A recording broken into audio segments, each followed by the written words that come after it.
Dear students, good morning. Students, आज हम discuss करेंगे मनी सप्लाई के बारे में, जो कि काफ़ी इम्पोर्टेंट टॉपिक है।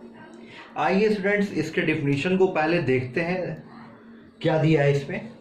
Money supply refers to total volume of money held by the public at a particular point of time in an economy. जो कुल वॉल्यूम है मनी का और जो पब्लिक के पास है किसी पर्टिकुलर पॉइंट ऑफ टाइम में और किसी इकॉनमी के अंदर, किसी भी इकॉनमी के अंदर जो वॉल्यूम ऑफ मनी है पब्लिक के पास पर्टिकुलर पॉइंट ऑफ टाइम में, that is called the money supply. आप सिंपल लैंग्वेज में बोल सकते हो, जो भी जनता के पास सब पैसे हैं किसी पर्टिकुलर पॉइंट ऑफ टाइम पे, that is called the money supply. Okay, इसके कुछ फीचर्स हैं स्टूडेंट्स। इसमें फीचर्स हैं कि ये इंक्लूड करता है बस केवल जो मनी है जो है पब्लिक के पास, मतलब the money held by the public only. और जो पब्लिक क्या है, signifies the money using sector.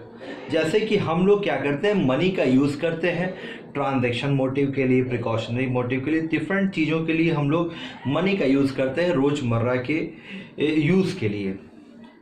और देखिए इंडिविजुअल एंड बिजनेस फॉर्म, और देखिए इसमें बिजनेस, इंडिविजुअल में हम लोग आ गए और बिजनेस फॉर्म में बहुत सारे फॉर्म हैं जो कि क्या करते हैं, गुड्स का प्रोडक्शन करने के लिए उनको रॉ मटेरियल और तमाम चीज़ें खरीदने की जो ज़रूरत पड़ती है वो चीज़ें इसमें इंक्लूड होती है। तो मनी हेल्ड बाय पब्लिक, और पब्लिक क्या सिग्निफाई करता है, जो मनी यूजिंग सेक्टर हम लोग और फॉर्म, इन दोनों की बात कर रहा है, मतलब टू सेक्टर मॉडल की बात कर रहा है, जिसमें कि एक तरफ हाउस होल्ड और दूसरी तरफ स्टूडेंट्स क्या है, फॉर्म है। हाउस होल्ड जो कि गुड्स का कंजप्शन करता है और फॉर्म क्या है जो कि गुड्स का प्रोडक्शन करने की बात कर रहा है। ओके, और जो बंदे लोग फॉर्म के हम वर्क करेंगे उनको क्या मिलेगा, एम्प्लॉयमेंट मिलेगा, एम्प्लॉयमेंट से उन्हें सैलरी वेज मिलेगा और वेज सैलरी मिलेगा, तो उसी से उस गुड्स का क्या करेंगे, वो कंजप्शन करेंगे।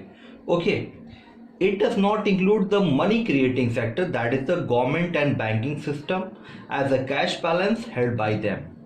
इसमें क्या इंक्लूड नहीं होगा, गवर्नमेंट और बैंक सिस्टम यहाँ पे इंक्लूड नहीं किया जाएगा, जो कि मनी क्रिएटिंग सेक्टर की बात कर रहा है। Held by them do not come into the actual circulation in the country. Okay, और ये देखिए स्टूडेंट्स, एक स्टॉक कॉन्सेप्ट है। स्टॉक कॉन्सेप्ट है क्यों, क्योंकि ये कंसर्ट करता है किसी पर्टिकुलर पॉइंट ऑफ टाइम की बात करता है, किसी का पर्टिकुलर पॉइंट ऑफ टाइम की बात कर रहा है, इसलिए क्या है आपका ये स्टॉक कॉन्सेप्ट है। और फ्लो कॉन्सेप्ट, ये आपके ऑब्जेक्टिव क्वेश्चन में पूछा जा सकता है कि मनी सप्लाई आपका स्टॉक कॉन्सेप्ट है, फ्लो कॉन्सेप्ट है, तो आप बताएंगे स्टॉक कॉन्सेप्ट है। अब देखिए measures of money supply students, इसमें क्या है, 1967 और 68 में जो रिजर्व बैंक ऑफ इंडिया है वो मतलब use only the narrow measure of money supply, but 1977 से इसके 4 अल्टरनेटिव मेजर्स आ गए, M1, M2, M3, M4 जो कि आ गए। अब उसमें क्या है, M1 क्या होता है, इसमें क्या था, ये मतलब ये जो है इसको हम लोग ट्रांजैक्शन मनी भी बोल सकते हैं, ठीक है। और ये क्या हो सकता है, ये डायरेक्टली यूज हो सकता है केवल ट्रांजैक्शन के लिए, मेकिंग ट्रांजैक्शंस। M1 में आप बोर्ड पे देखिए, currency and coin with the public, जो जनता के पास क्या है, करेंसी और कॉइन, करेंसी नोट्स और सिक्के की बात कर रहा है। जैसे 1 रुपया, 2 रुपया, 5 रुपये, 10 रुपये के सिक्के हैं, और नोट है, नोट भी आपके पास है 2000, 500, ठीक है, 100, 200, इसकी बात कर रहा है। ओके, और इसको करेंसी मनी, इसको भी बोला जाता है फिएट मनी। और फिएट मनी जो कि डिफाइन किया गया है, money which is under the fiat और ऑर्डर। फिएट को ही हमने बोला order from the government as to act as a money, ठीक है, order of from the government to act as a money, that is called the fiat money. Okay, और ये क्या होता है, इस लॉ के अंदर it must be accepted for all that, जितने भी आपके लोन है उसके लिए ये मनी क्या होगा स्टूडेंट्स, एक्सेप्ट किया जाता है, और इसको हम लोग कहते हैं लीगल टेंडर मनी। ओके, बच्चों इसी में बात की गई है M1 में demand deposit of commercial bank. इसमें क्या है student, demand deposit of commercial bank में कि देखिए आप जब बैंक में पैसा जमा करते हो ना, तो जब आपको रिक्वायरमेंट होती है तो आप चेक बुक से क्या कर सकते हो, पैसे को जो अकाउंट होल्डर है वो पैसा निकाल सकता है। तो यहाँ पे क्या है, demand deposit of commercial bank ये बताता है जो डिमांड डिपॉजिट पब्लिक का है कॉमर्शियल बैंक। कॉमर्शियल बैंक का मतलब SBI, PNB, SBI मतलब state bank of India, Punjab national bank, Allahabad bank, syndicate bank, ये सब जो कॉमर्शियल बैंक है इसमें क्या होता है, लोग अपने पैसे जमा करते हैं। और demand deposit are the deposit which can be encashed by issuing the cheque at any time by the account holder of demand deposit is treated as equal to the currency held is readily to be accepted as a means of payment। देखिए ये बहुत ही liquid asset है M1। आप जो bank में पैसा जमा करते हो रिक्वायरमेंट के हिसाब से आप पैसे को उतार भी निकाल सकते हो। और अदर डिपॉजिट विथ RBI यहाँ पे है। ओके, और यहाँ पे स्टूडेंट्स आपको एक बात ध्यान रखनी है, इसमें ये पूछ सकता है कि इसमें मोस्ट लिक्विड कौन सा मनी सप्लाई है, M1, M2, M3, M4। तो आप बताओगे स्टूडेंट्स M1 है। फिर हम बात करेंगे स्टूडेंट्स M2 की। M2 में क्या होता है students, M1 plus saving deposit with post office bank. जब आप सेविंग डिपॉजिट करते हो किसमें, पोस्ट ऑफिस बैंक में। यहाँ पे बैंक की बात नहीं कर रहा है, किसकी बात कर रहा है डियर स्टूडेंट्स, यहाँ पे पोस्ट ऑफिस की बात कर रहा है।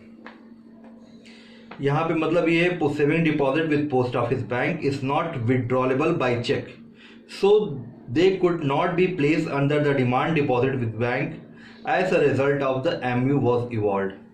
ओके, इसमें क्या है आपका, आप चेक द्वारा चीज़ों को विड्रॉ नहीं कर सकते हो। ओके, फिर हम बात करेंगे M3 की। M3 में क्या होता है, M1 plus net time deposit with bank. Time deposit का मतलब कुछ समय के लिए जब आप पैसा जो जमा कर देते हो, ठीक है, उसकी बात कर रहा है, टर्म डिपॉजिट। फिर M4 की बात आएगी तो M4 में क्या होगा, M3 इंक्लूड होगा और total deposit with post office saving bank. Post office saving bank में जो सब डिपॉजिट है उसको यहाँ पे कंसीडर किया गया है M4 में। और इसमें से क्या एक्सक्लूड किया गया है dear students, excluding NSC। NSC क्या होता है, नेशनल सेविंग सर्टिफिकेट। इसको हमें क्या करना है स्टूडेंट्स, एक्सक्लूड कर देना है। तो स्टूडेंट्स ये बात रही आपकी मनी सप्लाई की, मनी चैप्टर में। स्टूडेंट्स एक चीज में प्रॉब्लम आती है स्टूडेंट्स को, यहाँ पे M1 में जो अदर डिपॉजिट विथ RBI है, जरा इसको देख लीजिए। It include deposit held by the RBI on the behalf of the foreign bank and government. ये क्या इंक्लूड करता है, deposit held by the RBI, किसके बिहाफ पे, फॉरेन बैंक और गवर्नमेंट पे, government, public financial institution, world bank and IMF। However, it does not deposit of the Indian government and the commercial bank with RBI। इसका मतलब ये नहीं कि ये इंक्लूड करेगा किसका डिपॉजिट, इंडियन बैंक और कॉमर्शियल बैंक जो कि RBI के पास है, ठीक है।